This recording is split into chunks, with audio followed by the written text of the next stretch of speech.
Well, this is the Media Lab, so I thought I'd talk about media. But I'm going to talk about a particular kind of media, which is media for thinking in. And I'm going to talk about a particular kind of thinking, which is understanding systems. So as an example of that, say you've got some system out in the world, such as the planets going around the sun. You want to understand what's going on there. So you take some measurements, you look for patterns, you build a theoretical model, and that's the kind of thinking that we call science. It's a very important kind of thinking.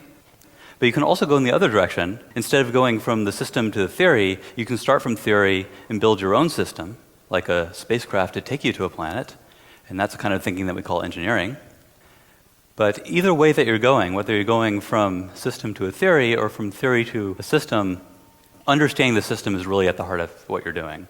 So both science and engineering, or everywhere in between, a lot of it comes down to understanding systems. And media matter because media are thinking tools, right? The representations that we use of the system are how we think about it. Our representations are how we understand the system and what we understand about it. And so if we want powerful new ways of understanding complex systems, or if we want to build powerful new systems, we need powerful new representations. And we need a powerful new medium in which we can create and work with those representations. So much of the way we work with systems today is derived from pencil and paper, from the pencil and paper medium. Even when we're working on the computer, we're still thinking in pencil and paper. And I think there's an incredible opportunity now to rethink how we think about systems. So in this talk, I'm going to show you a bunch of different examples of different representations of different systems, and to try to kind of give hints as to what this new medium for working with systems might be. These examples are kind of from all over. There's like programming, circuit design, and signal processing, and this and that. If you're not familiar with one of these domains, doesn't matter. You don't need to know any of the technical details. All that matters is the representations. Every idea I show here can be pretty much applied to pretty much any domain. So I'm going to start off with taking a look at a scientific paper. This is a paper on network theory that was published in Nature a little while ago. A very influential paper, basically started an entire field of network theory, and it kind of looks like a paper, right? You've got a lot of words and numbers, and here's a figure, and here's a table, and there's another figure. I'm going to read a little bit to you from this paper, from the introduction, second paragraph where they're kind of setting things up. The networks of interest to us have many vertices with sparse connections, but not so sparse that the graph is in danger of being disconnected.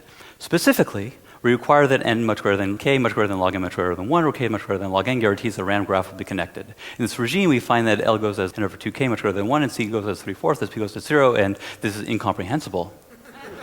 And this is a very well-written paper. The authors are excellent writers. What we have here is the authors have a very rich picture in their heads, and they're trying to compress that picture to transmit over a very low bandwidth channel, which is this stream of numbers and symbols, right?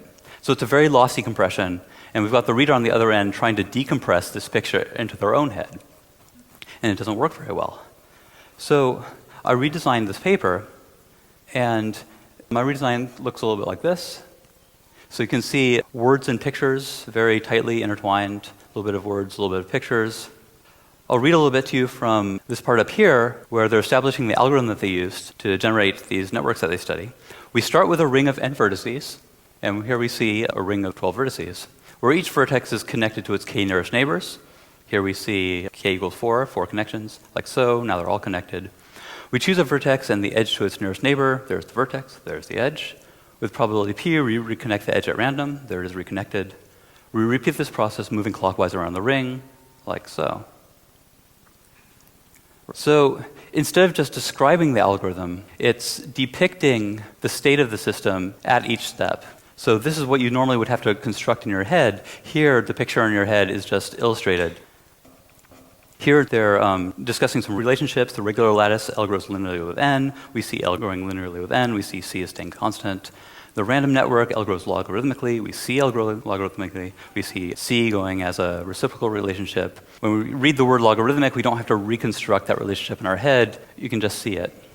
So what I'm doing here, it's it's really just a very simple trick. It's to understand the picture that's in the author's head and just reproduce that. So we're showing the state of the system. We're showing the behavior of the system as it goes through this algorithm. In my next example, I'm going to go to a completely different domain, but I'm going to use kind of the same trick. So this next example is an example from circuit design. So here's a circuit that I'm working on, and I'm not done drawing it, so let me finish drawing it. And that. And now the circuit works. Although you can't actually see it working, you can't actually see anything. So we kind of have the same problem as with that original paper, is that the system is doing something, and we can't see it doing anything. If you were to build this circuit on a lab bench, you could at least take an oscilloscope and probe around and see what's going on at this node, what's going on that node. So you should at least be able to do that. So here, I'm showing the voltage at that particular node, and it's simulating in real time, and we can see what it's doing. But you still can't understand the system. In order to understand the system, it's not enough to just see one variable, one voltage. You have to see all the voltages. You have to see all the variables. You have to understand what's happening here and here and here and here and here and here. And normally you have to reconstruct that in your head.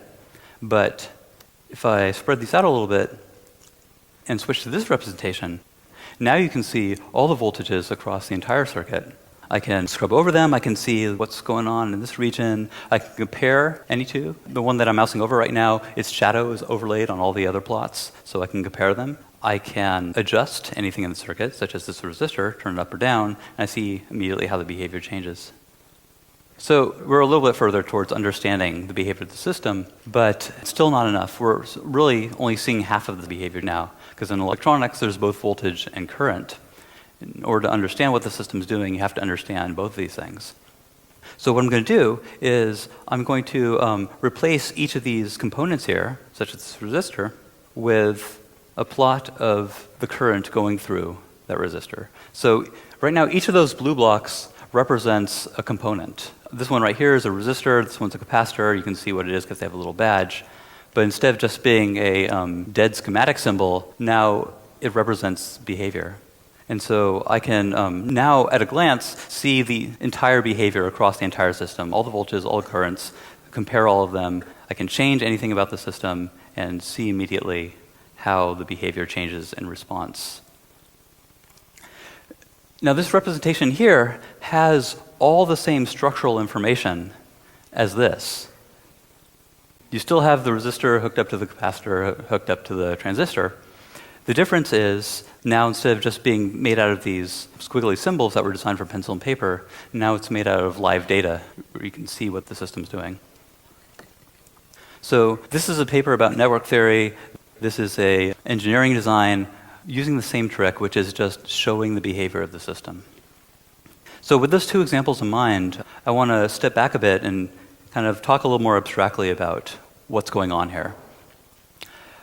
One way I like to frame this work is with a quote by Richard Hamming. Hamming was one of the old Bell Labs guys, did world-class research in all sorts of fields, thought a lot about how people think and how people do research. And in his paper, The Unreasonable Effectiveness of Mathematics, he said this: just as there are odors that dogs can smell and we cannot, as well as sounds that dogs can hear and we cannot, so too there are wavelengths of light we cannot see and flavors we cannot taste. Why then, given our brains wired the way they are, does the remark, "perhaps there are thoughts we can't think," surprise you? Evolution so far may have blocked us from being able to think in some directions. There could be unthinkable thoughts. Now, Hamming was a brilliant guy, and he thought a lot about thinking. And so what I think is really interesting about this passage is that, to me, there's a really obvious response where Hamming didn't go, which is to say, these sounds that we can't hear and this light that we can't see, how do we even know about these things in the first place?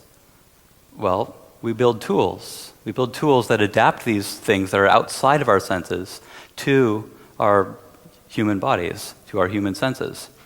So we can't hear ultrasonic sound, but you hook a microphone up to an oscilloscope, and there it is. You're seeing that sound with your plain old monkey eyes, right?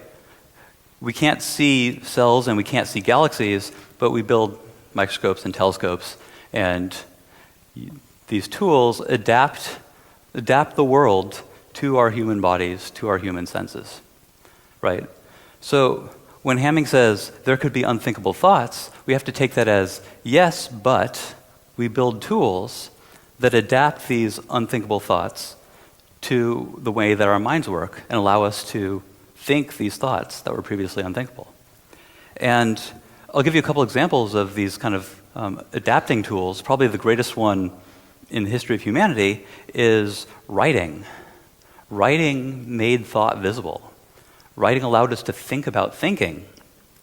Thinking and speech used to be this really fleeting thing. Writing allowed us to capture it, to study it, and it's widely considered that the invention of writing was the invention of reason. It was the invention of rational thinking, when we had this new representation where we could capture thought and think about it explicitly.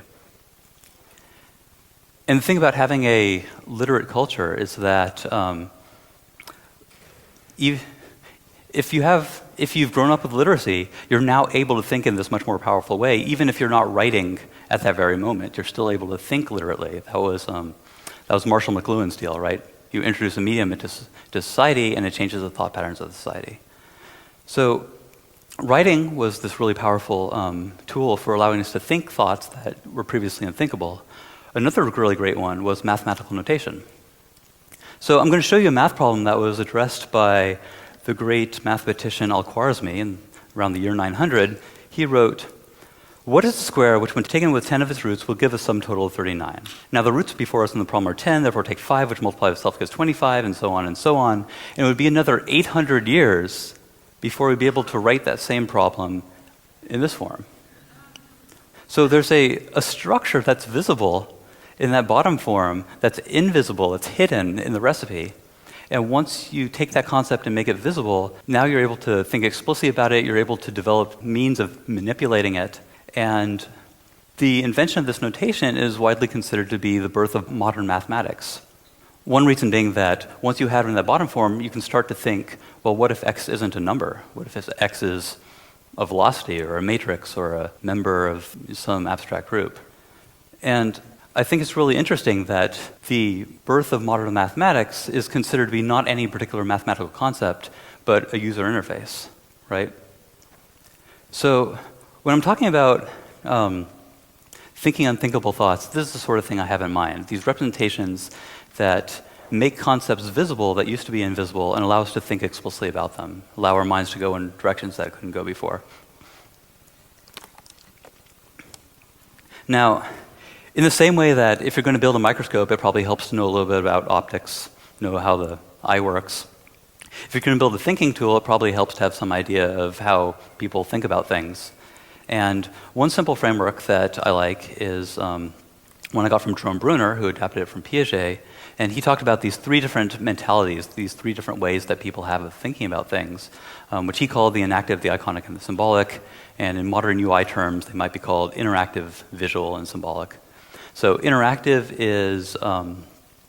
is thinking by doing, by actively exploring, performing, thinking with your hands, being a body in space, all that. The second channel, visual channel, is thinking by seeing, especially seeing many things in parallel, being able to make comparisons, being able to recognize shapes, thinking with analogies. The third channel, symbolic, is thinking with language, step-by-step logical reasoning, all that. One great example of that first channel, interactive, is the discovery of the structure of DNA by Watson and Crick. So Watson and Crick had some data from Rosalind Franklin's X-ray experiments and other kind of chemical knowledge, but the way that they were able to figure out the structure of that molecule is they went down to the machine shop. And they built these physical models out of brass and wire, and they went up to their office and tried to fit them together.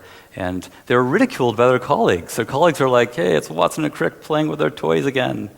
And then, 10 years later, Watson and Crick are like, yeah, it's Watson and Crick playing with our Nobel Prizes again, right? So the structure of DNA was unthinkable. Like, literally, nobody could think of it. They were able to think this thought by moving it from the symbolic channel to the interactive channel where they could think with their hands. And nowadays, of course, all chemistry students play with physical models. It's just totally standard. A great example of thinking in that second channel, the visual channel. 1786, William Playfair was writing a book about economic trade balances in the European countries, and his book was full of these tables of numbers, so many exports from Finland, next page, so many exports from Germany or whatever. And he had a thought, which was, what would make these numbers easier to understand is if I drew a map of numbers. And so he drew this, which was the first time anybody had plotted data. This was the first data graphic. He filled his book with these things and invented the field of statistical graphics. So again, this was this kind of channel switch where he took something that had been purely symbolic, a table of numbers is about as symbolic as you can get, and turned it into something that could be understood in an entirely new way. So this sort of channel switching is basically what I'm trying to do here. The behavior of this system can only be understood symbolically. You kind of have to logically reason, like, here's what a capacitor does, here's what a resistor does, step-by-step simulate in your head. When we move to this representation, the structure of the system is still symbolic. We still have a symbol for the capacitor, a symbol for the resistor. The behavior of the system can now be understood visually. And by visual, I don't just mean like seeing a plot, but seeing many plots in parallel, being able to recognize shapes, being able to compare them, that kind of thing. So we have the symbolic, we have the visual, and then we also have this interactive channel where we can adjust the structure of the system and see how the behavior responds. So we can have hypotheses and test them out, play out what-if scenarios, build associations between how we're interactively probing the system and how the behavior is responding. So we're kind of firing on all three cylinders here. Instead of this just being a big pile of symbols, we've got the symbolic, we've got the visual, and we've got the interactive. And they're all kind of working together and reinforcing each other. So in the next example, I want to show not just having multiple representations, but having different representations for the same behavior, being able to look at the same behavior in different ways. So this is an example from signal processing. This is a digital filter. Again, don't worry if you don't know what that is. This is just a system. Here are some equations that describe how it works, and here is one way of representing what the system is doing. It's a frequency response. And the system has two parameters, the cutoff and the Q. And I can grab this knob and drag left and right to adjust one, drag up and down to adjust the other. You'll notice there's something else happening when I'm dragging this around. So if you look up here, there's this coefficient kf that's being multiplied. And in this representation, I have no idea what kf is. Like, is it near 0? Is it near 1? Is it near 100? Is it negative? I have no idea what the range of this number is. As I'm interacting, you'll see that number changes to a concrete coefficient. And now I can get a sense of exactly what coefficients I'm dealing with. Over here, we're seeing numbers appearing in the equation, where before there were expressions. So we can get a sense of the coefficients there. Up here, we're seeing a step response, a time domain response. And below, we're seeing the poles in the z-plane. That's a frequency domain thing, like the Laplace transform. And then over here, we're seeing how the Fourier transform is responding. So these are 5 different ways of looking at the behavior of the system. And as I'm interacting, we're seeing all 5 of them responding at once. We're seeing these 5 different perspectives on the system, each with its own insights, and we're seeing how they all dance together as I change these parameters. And what this does is this allows you to build up associations in your mind. So when you adjust the parameter, you see, okay, the poles are moving this way, which is making the oscillation go in this way and making the peak in the Fourier transform go this way. You see all these representations changing together. You build associations between them. And the idea is that that ultimately leads to what we call intuition. The idea that there's some desired response I want, and I kind of know how to get there because I've seen when this happens, that also happens, that also happens. You've seen the system from so many different angles that you can feel your way around it.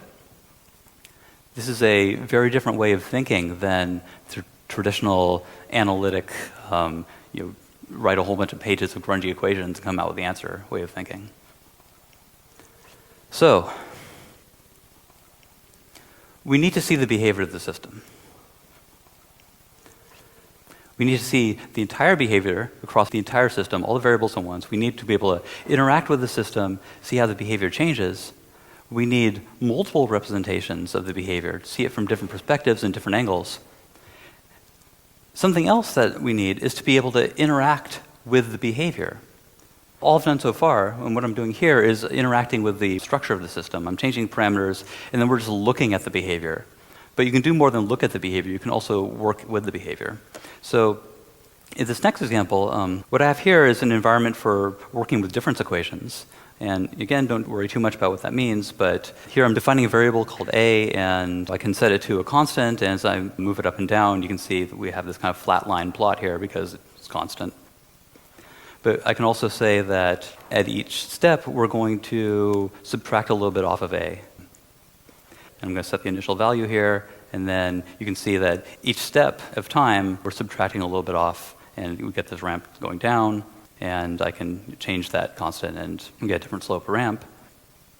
But something else that's really interesting to do is say on each step, instead of subtracting a constant, I'm going to subtract a little bit from some other variable, which I'm going to call b. And then b, each step, I'm going to add a little bit of that a.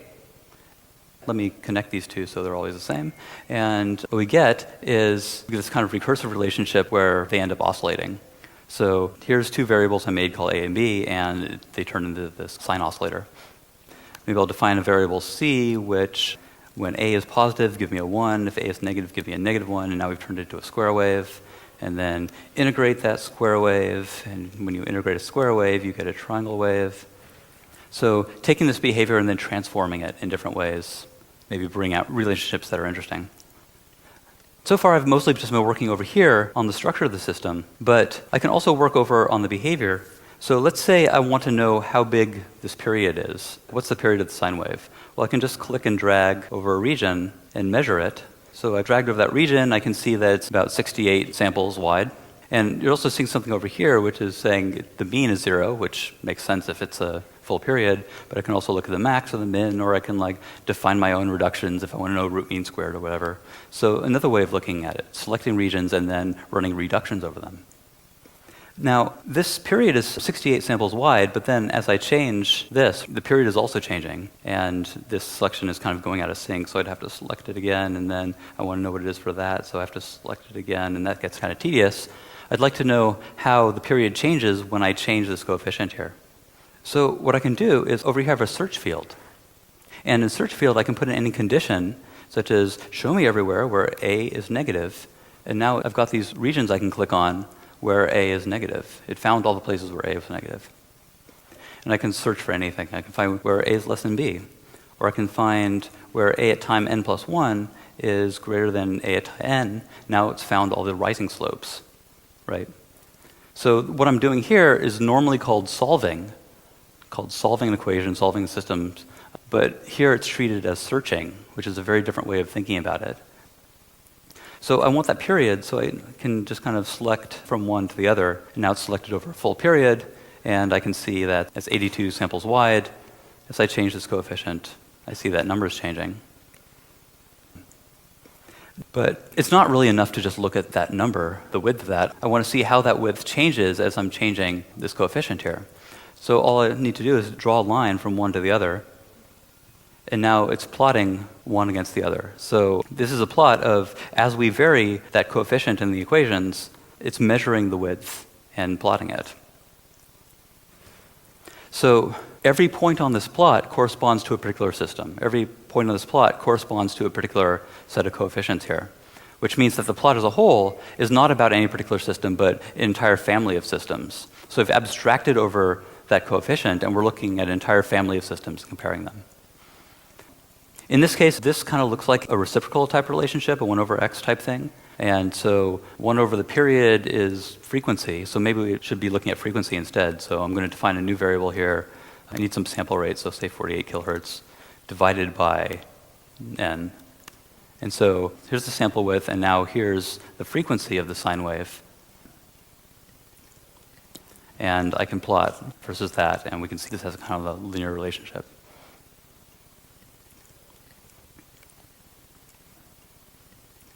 So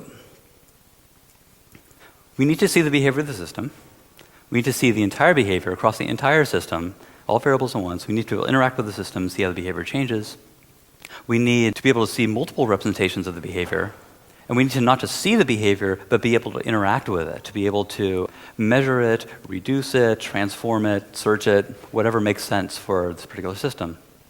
And we need to be able to abstract over individual systems and look at families of systems, compare between them. Now, the next example I'm going to show you is about having multiple representations linked together. And this is a programming example, actually. So what I'm showing here is a 2D vector graphics engine. This was written by Dan Amling, who's one of Alan Kay's researchers. And it's remarkable because it does everything that a normal 2D graphics engine like Quartz or Cairo does, except Quartz or Cairo are like millions of lines of code, and this is 500 lines of code. That's the entire code base right there. And Dan was able to do this because he invented a language called Nile, in which the sorts of operations he wanted to do could be expressed very compactly. This is an example of Nile code, and the language is really beautiful. The algorithms are expressed very elegantly in the language, and they're very elegant algorithms, and you can read the code and have no idea what's going on because you can't see the behavior of the system. So working with Dan, I made it an environment for exploring Nile code, and I'll give you a couple examples. This first one is kind of a toy program in Nile, and Nile it's kind of like the Unix pipeline. It's a pipeline language. You put in data, and then a process runs on it and feeds data to the next process, and down the pipeline. So what you see here, we're putting 5 points into the pipeline, and you see 4 points up there because the first and the last one are duplicated. And then those 5 points go into this process called make polygon that outputs 4 Beziers, which goes into this process and that process and down the chain. And so over here, you're seeing a picture, a visual representation of what's in that pipe. And then over here, you're actually seeing the source code of the process because Nile is so compact that the source code for a process can normally just be stuck on the side like a caption. So what you're seeing at each stage is the data at that stage in the pipeline. And if I go up here to the initial input, you'll notice that as I point to any of these initial points, you're seeing Beziers highlighted in black down the pipeline. So what you're seeing is this point went into the next process, and out came this Bezier, and then what happened to that Bezier? Well, it got rounded, it got transformed. You're chasing a particular piece of data all the way through the pipeline. And of course, I can grab the initial input and adjust it, and you can see how the data is changing all the way through the pipeline. But I can also do this in the middle. So if I point to this Bezier path, it's showing not just where that data went, but where it came from as well. So you're seeing the entire history of that particular object, both past and future. So this is an example of representations that are linked together, where you point to part of one representation and all the corresponding parts of other representations are highlighted, bringing them all together. So that was kind of a toy program in Nile. What you see here is the actual rasterization texturing pipeline that they use in their system. The rasterizer looks like that, and the texturing looks like that. You put in Beziers, and out comes pixels at the end. You don't have to follow this in detail, but what's really interesting is that you can kind of tell what the system's doing just by going down and looking at the pictures and kind of even ignoring the code. You can just see, like, this data turned into that data, that turned into that data. You'll notice that there's different types of representations for different types of data. So this process right here, for example, outputs a stream of real numbers. So what's a good way of representing a stream of real numbers? Well, we'll just try a bar chart. So the environment tries to pick a visualization that makes sense for the particular type of data. So for the final example, I'd like to address the question of how all these representations come to be in the first place. If you want a medium for working with these representations, the question of how you create them is pretty central. The thing about visualizations is that they're visual. We understand them visually, that second channel, the visual thinking channel. And so I think it's essential that they be created in the same way, created by thinking visually. And creating a picture visually is just called drawing, right? We've been drawing forever. Since the time of cave paintings, people have been creating pictures by direct manipulation of the picture itself. And before computers, that was kind of the only way to do it, right? So if you were a scientist or engineer, 50 years ago, you had your pad of graph paper, you had your pocket full of pens, and when data came along, you would just draw it. So, for example, say I'm a scientist, I run an experiment, I get some data, I want to understand what's going on, so I say, well, there's a couple of variables I measured which seem to be related, so I'm going to plot one versus the other as a kind of scatter plot here. But the order that these samples was taken also matters, so I'm going to connect them up with a line, And there's something else I measured, which was the width, like the region that these samples are valid. And I'm just going to draw that like so. And it also matters whether these samples cover the entire space or if there's gaps. So I'm going to take a highlighter and kind of fill in the columns that these samples cover. And I can see that there's a gap right here that's not covered by any sample, and a gap over here, and so on. And so there's this wonderful expressiveness and directness in drawing that when you want to see something, you're like, I want to see marginals. I need to see my marginals. You just go, doot, doot, doot, right? And there are your marginals, right? And the downside of this way of working, of course, is that we're producing this all by hand. So that limits how complex it can be, and it's kind of a one-off for that particular data set. So if we get new data, we have to like throw this away and draw a new picture, right? And you have the same problem with computer-based drawing tools like Illustrator. They're one-offs for a particular data set. And so what we've seen is that people have turned away from drawing and have instead turned to writing code that generates pictures and processing or whatever, and working in this very indirect, symbolic, linguistic, non-visual way of creating pictures. So instead, what I'd like to show you is a tool for drawing dynamic pictures, a tool for creating data-driven pictures by direct manipulation of the picture itself. And I'm not going to go into too much detail here because this tool is kind of a talk in itself. The tool I have here, it's like Illustrator. It's a vector drawing tool. I can draw a line, I can draw a shape, and I can scale it, and I can rotate it, and all that.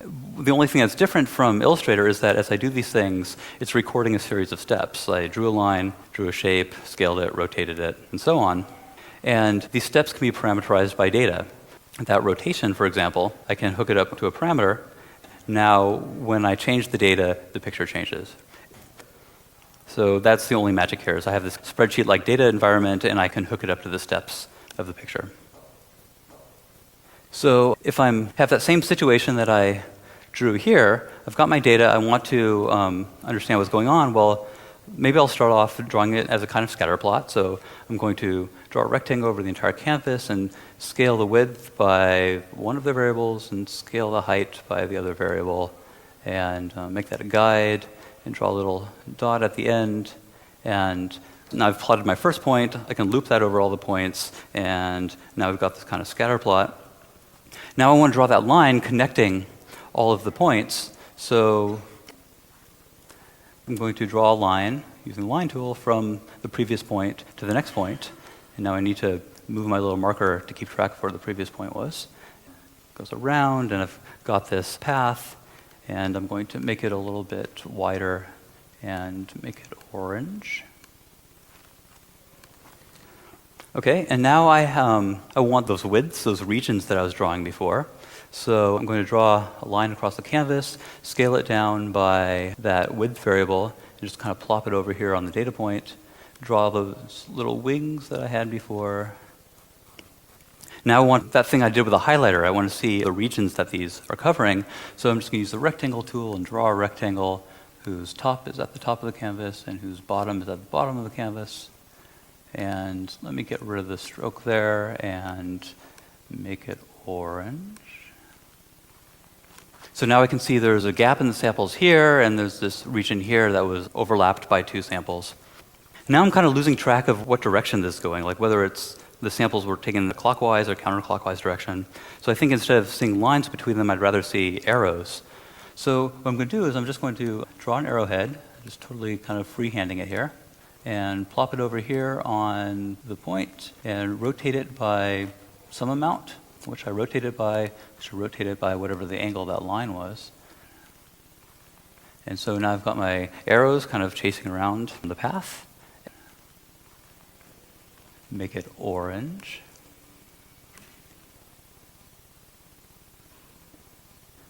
Let's scale it down so it's not so ridiculous.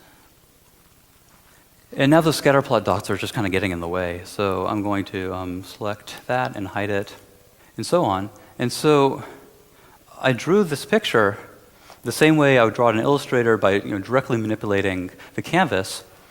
But this is driven by data. So if I have another data set, I drop it in, I get a new picture. I have a new data set, drop it in, I get a new picture. Or if I just go into the data by hand, I can just grab this number and kind of wiggle it around, and you see the picture changing. And just as before, if I wanted to add anything, I want marginals. I just use the line tool and draw a line, and now I've got marginals. Direct manipulation of the picture itself. Thinking geometrically instead of thinking algebraically, thinking visually instead of thinking in language. So this tool can create all of the graphics that you kind of expect from a visualization.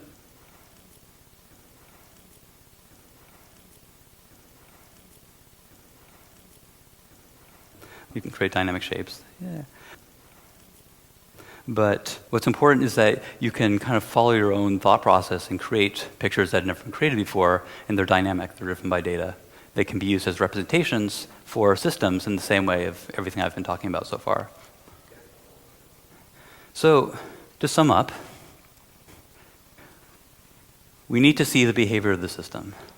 If we want a new medium for working with these systems, for understanding them in powerful new ways, we need to be able to see the behavior of the system. That's what we can do now that we couldn't do on pencil and paper.